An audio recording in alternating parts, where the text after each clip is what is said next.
Hi everyone and welcome back to a new video. Today's tutorial is going to be about the way that you turn on or use keyboard shortcuts in Outlook.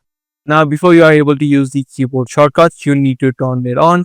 So to do that, click on the settings option on the top right and then head over to general. Inside of general, head over to accessibility and the first option you'll see is keyboard shortcuts. Now if you're using Outlook on the web, using the app on your Windows device, make sure you select the first option. If you're using it on the web, so on the Outlook.com platform, make sure you select the second option.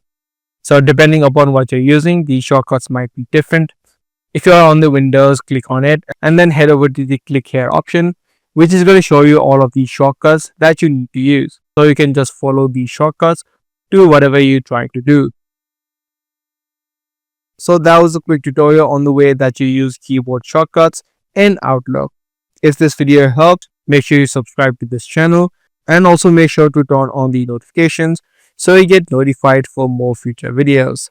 That's going to be all for today and stay tuned for more step-by-step guides just like this.